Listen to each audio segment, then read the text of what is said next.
हाँ, तो ये हमारा अगला क्वेश्चन है जीपी का हमारा। तो क्या पूछ रहा है इस क्वेश्चन में, उस जीपी को ज्ञात करें जिसका पांचवा पद 80 तथा आठवां पद 640 हो। इसका मतलब क्या कह रहा है कि मतलब पूछ रहा है कि वो श्रेणी क्या होगी जीपी की जिसका पांचवा पद 80 और आठवां पद 640 होगा। ठीक है, तो हमें कैसे पता चलेगा, पांचवा पूछ रहा है ना। ठीक, T5 equal to A R 5 minus 1 कर देंगे तो ये हो जाएगा हमारा ए आर की पावर 4। ठीक, ए आर की पावर 4 और इसका वैल्यू पांचवा पद का क्या दिया है, 80 दिया हुआ है, 80 दिया हुआ है। तो ये देखो हमारा T5 निकल गया। अब T8 के बारे में बात करते हैं। ठीक, ए आर 7 माइनस 1। ठीक, क्यों, अरे सॉरी 8 माइनस 1 करेंगे तो ये हमारा T8 का वैल्यू जो दिया है 640 दिया हुआ है। तो 640 इक्वल टू ए आर की पावर 7।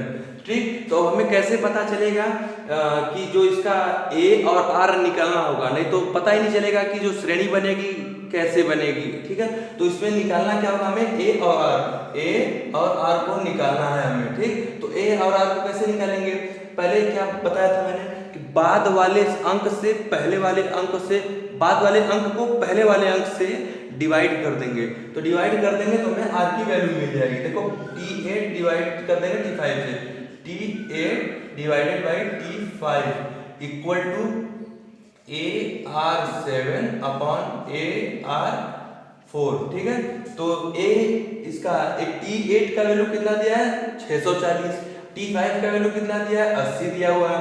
ठीक, और ये सब तो हमें पता ही, हमें अभी ज्ञात किया है। ठीक है, तो 640 बटा में 80 बराबर ये ए से ए कैंसिल हो जाएगा, ये 4 से 4 कट जाएगा, आर क्यूब बचेगा, आर क्यूब। ठीक, ये 0 0 कैंसिल, 8 8 जा 64। ठीक, आर क्यूब बराबर कितना हो जाएगा हमारा 8 हो जाएगा। तो आर बराबर 2। आर की वैल्यू तो हमें पता चल गई कि आर 2 है। ठीक, तो आर का वैल्यू जो है किसी भी समीकरण में, मतलब चाहे इसमें पुट कर दें हम, चाहे इसमें पुट कर दें, दोनों में से हमें आर की वैल्यू पता चल जाएगी। ठीक है, तो आर की वैल्यू कैसे पता चल जाएगी, हम देखो मान लो इसमें ही पुट करते हैं। ठीक है, इसमें ही पुट करते हैं, 80 इक्वल टू ए, आर की वैल्यू हमारी 2 निकली है तो 2 के घाते 4, 2 के घाते 4, तो ये कितना जाएगा 16 हो जाएगा, 80 भागे 16 बराबर ए हो जाएगा। ठीक, तो ए का वैल्यू हमें क्या निकल गया 5। ठीक, ए का वैल्यू हमें 5 निकल गया। और आपको पता है कि जो जीपी होता है वो होता है A R square A R cube dot dot dot ऐसे होता है। ठीक है, तो हमें ए पता चल गया, प्रथम संख्या पता चल गई 5। ठीक, 5 हो गई तो 5 लिख दिए। ठीक, अब 5 और आर का वैल्यू क्या है 2 है, 5 दुना के 10। ठीक, अब ए के वैल्यू में 5 है, आर स्क्वायर है। ठीक है, 2 दुना के 4, 4 बचे 20, ये 20 हो गया। फिर उसके बाद ए के वैल्यू 5 है, आर क्यूब 8, 8 बचे 40। ठीक, तो ये डॉट डॉट डॉट डॉट ऐसी संख्या बनती जाएगी। तो ये हमारा इसका आंसर है, ये इसका श्रेणी हमें पता चला है कि 5 10 40 ये जीपी में ही है। ठीक है, तो अगला क्वेश्चन देखते हैं हमारा क्या है, जीपी का ही है। 1 + 1/3 + 1/9 + 1/27 plus dot dot dot infinity are in GP. तो इसका मतलब ये है कि हमसे पूछ रहा है कि जीपी के अनंत पदों का योगफल क्या होगा। ठीक, तो हम जानते हैं कि जीपी के अनंत पदों का जो हमारा योगफल होता है वो होता है S infinity equal to A 1 minus R होता है। ठीक है, ये हम जानते हैं, ये हमारा फॉर्मूला है। ठीक, तो इसमें हमें कैसे पता चलेगा कि ए क्या है आर क्या है। ठीक, तो ए हमारा क्या दिया है, एक यहाँ दिया हुआ है, एक दिया हुआ है। ठीक है, और इसमें आर का वैल्यू क्या है, आर का वैल्यू अगर इसमें इसको डिवाइड करेंगे तो हमारा क्या, आर का वैल्यू 1/3 निकलेगा। ठीक है, आर का वैल्यू 1/3 निकल जाएगा। तो अब इसको फॉर्मूला में पुट कर देते हैं, तो S infinity equal to 1/1 minus 1/3। ठीक, तो इसका क्या हो जाएगा 1/3 माइनस 1/3 इक्वल टू 3/2। इसका ये आंसर हो जाएगा। ठीक है, ऐसे इसको लगाएंगे हम लोग। अब अगला क्वेश्चन ये पूछ रहा है A B C are in GP then a power n b power n c n are in, ठीक है। वो हमसे पूछ रहा है कि ये किसमें होंगे। तो हमें सीधे सीधे ये पता होना चाहिए कि मतलब पूछ रहा है तो कैसे पता चलेगा। अब अल्फाबेट्स है तो अल्फाबेट्स का वैल्यू भी रख के हम पता कर सकते हैं, ठीक है। अल्फाबेट्स का वैल्यू रख के पता कर सकते हैं, हाँ तो पता कर सकते हैं, ठीक है। तो जैसे हम जीपी का जानते हैं क्या होता है, जीपी में ये b/a हो जाता है, बाद वाली संख्या को पहले वाली संख्या से डिवाइड करते हैं, ठीक है। तो b/a इक्वल टू c/b ये होता है हमारा। तो अब ये पूछ रहा है कि ये किसमें होगा, तो n का वैल्यू हमारा कुछ भी हो सकता है, कुछ भी हो सकता है, ठीक है। तो ये पूछ रहा है किसमें होगा, a की पावर n, b की पावर n, c की पावर n किसमें होंगे, ठीक। तो a की पावर n, b की पावर n, बाद वाली संख्या पहले पता करते हैं कि ये जीपी में है कि एचपी में, ठीक है। तो पहले हम पता करते हैं कि ये जीपी में है तो कैसे है, ठीक है। b/n/a/n इक्वल टू c/n/b/n, ठीक है। पता कर लेते हैं। तो ये n की वैल्यू कुछ भी हो सकती है। अगर n की वैल्यू 1 रख देंगे हम, तो देखो अगर n की वैल्यू 1 रख देते हैं सब में, तो सेम ही हमें पता मिल रहा है ना, b/a c/b सेम ही मिल रहा है। तो ये किसमें होगा, ये भी जीपी में ही होगा। अगर उस तरह नहीं पता हो पा रहा तो हम वो भी चेक कर लेते हैं। तो आपके सेटिस्फेक्शन के लिए हम ये भी चेक कर लेते हैं कि एपी में भी हो सकता है क्या, ठीक है। तो एपी में हम जानते हैं क्या होता है, ये t2 - t1 होता है, इक्वल टू होता है t3 - t2 होता है, ठीक है। तो ये होता है एपी के लिए, ठीक। तो देखते हैं क्या चेक कर लेते हैं ये एपी में है कि नहीं है, ठीक है। तो ये क्या है हमारा b-a इक्वल टू c-b, ठीक। तो अब यहाँ पे वो जो पूछ रहा है a के पावर n, b के पावर n, c के पावर n, क्या ये किस में हो सकता है। तो हमने तो ये पता लगा लिया ये जो है जीपी में है, ठीक है। अब ये पता कैसे करेंगे कि ये किस में है, ठीक है। तो इसको पता करने के लिए हम क्या करेंगे, देख लेते हैं, इसको हम चेक कर लेते हैं कि ये एपी में है कि नहीं। अब यहाँ पे जो t2 - t1 होता है, सेम इसी फॉर्मूले पे इसको पुट कर देते हैं यहाँ पे, ठीक है। तो b की पावर n माइनस a की power n equal to c की पावर n माइनस b की पावर n, ठीक। तो n की वैल्यू अगर कुछ पता करेंगे तो ये पूछ रहा है ये जीपी में है, तो a का वैल्यू देखो 1 होगा, 2 होगा, g का वैल्यू मतलब जो होगा वो गुणा या भाग में होगा, ठीक है। अगर मान लो ये कुछ दूसरी संख्या होती है, n का पावर 1 रखने पे ये एपी में तो पता चल जाएगा, लेकिन जीपी का जो सीरीज बनता है वो गुणा करने पे कुछ बनता है। तो इसमें अगर गुणा करेंगे तो वो एपी के फॉर्म में नहीं बन पाएगा, इसलिए ये एपी में नहीं होगा, ये एपी में नहीं होगा, ठीक है। एपी में नहीं होगा। और इसे दूसरे तरीके से भी हम पता कर सकते हैं कि ये कैसे किया जा सकता है, ठीक है। तो इसको दूसरे तरीके से कैसे पता कर सकते हैं, मान लेते हैं a का वैल्यू क्या है, 1 है, 2 है और ये 4 है, क्योंकि ये जीपी सीरीज बन गई हमारी, ठीक। अब उसके बाद a के पावर n, b के पावर n, c के पावर n पता करना है। तो हमने a का वैल्यू क्या लिया है 1 के पावर n, b के पावर n, b का वैल्यू हमने 2 लिया है, 2 के पावर n, c का वैल्यू हमने 4 लिया है, 4 के पावर n, ठीक। तो n की वैल्यू जो होगी वो हम कुछ भी रख सकते हैं, ठीक है। n तो यहाँ पे सेम है, तो n की वैल्यू कुछ भी हो सकती है, ठीक है। तो कुछ भी हो सकती है, तो यहाँ पे मान लो 1 अगर होता है तो भी सेम होगा, 2 होगा तभी सेम होगा, इसलिए ये जो श्रेणी बनेगी वो जीपी में ही बनेगी, ठीक है।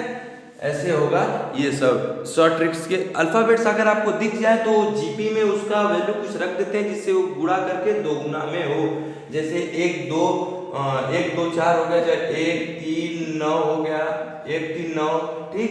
ऐसे ऐसे आप ले सकते हैं, 1 4 16, 1 4 16 हो गया, ऐसे ऐसे कोई भी संख्या आप ले सकते हैं, ये सब जीपी में ही होगा, ठीक है दोस्तों। हाँ, तो अब एपी के बारे में बात कर लिया हमने हम लोगों ने, और जीपी के बारे में बात कर लिया हम लोगों ने, ठीक है।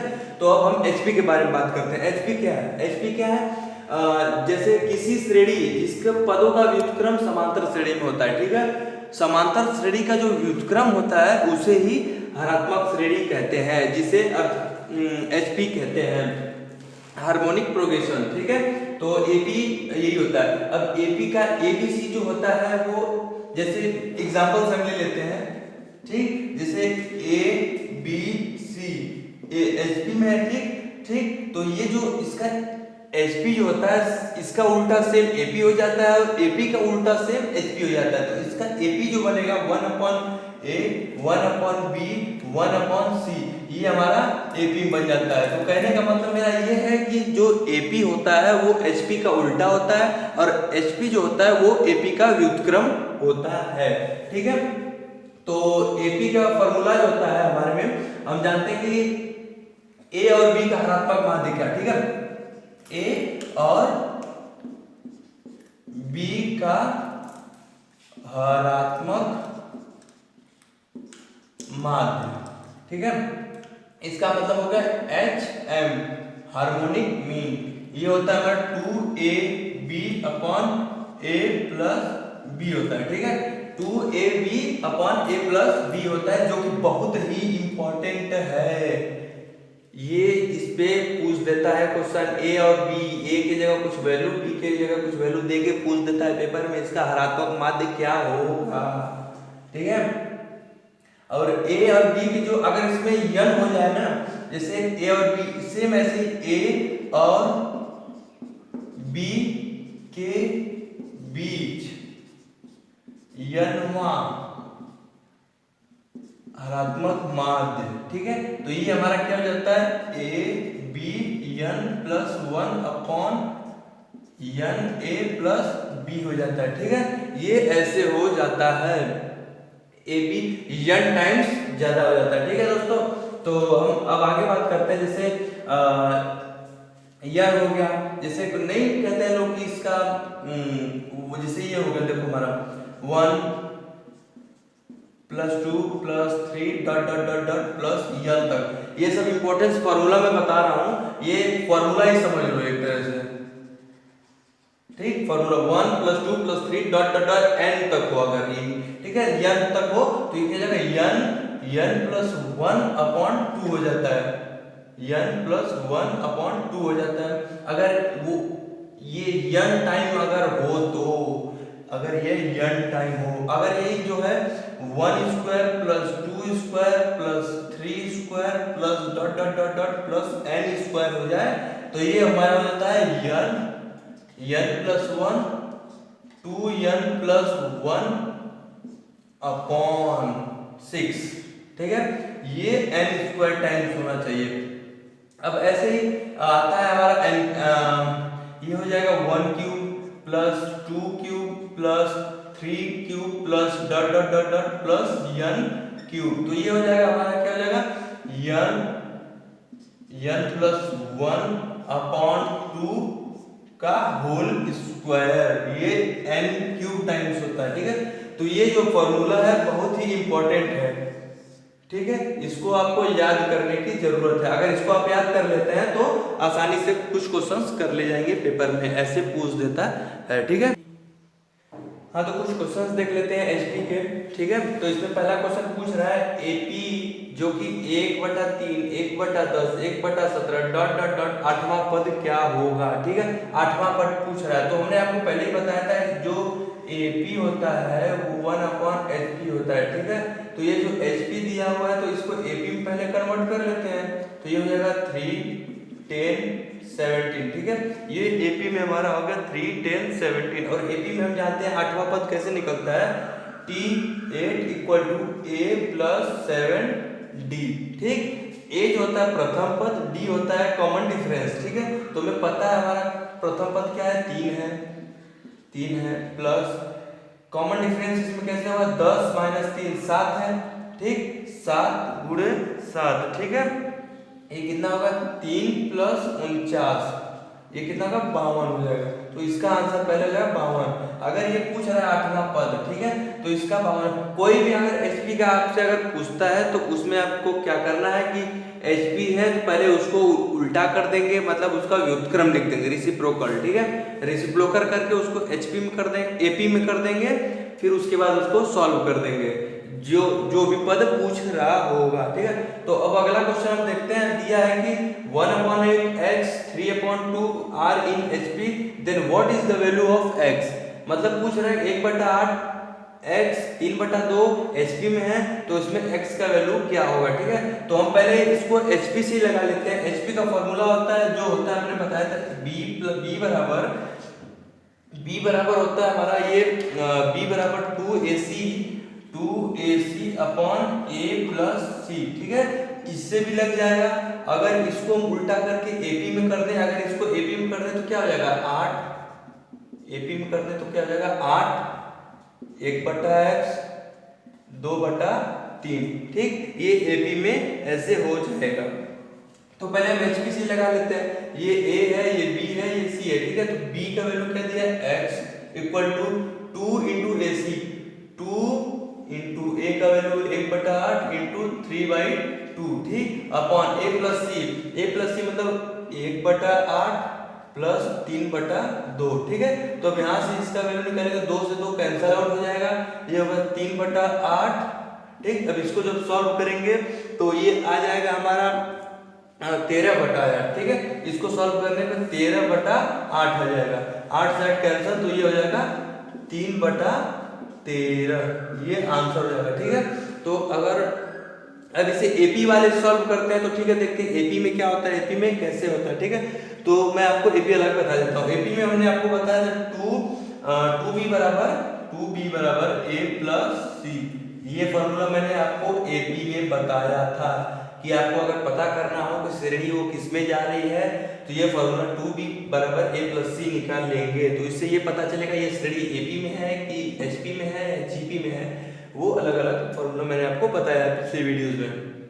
तो 2B, अब यहाँ B का वैल्यू क्या है 2 into 1/x equal to A plus C 8 plus 2/3, ठीक, 8/3, ठीक है। तो ये हो जाएगा 2/x इक्वल टू 26/3, ठीक, 26/3, ये 2 से 2 कैंसिल हो जाएगा तो ये कितना होगा 13, ठीक। तो ये उल्टा कर दे तो x इक्वल टू 3/, तो ये जो हमारा होगा x इक्वल टू 3/13, इससे भी आ रहा है, ठीक है।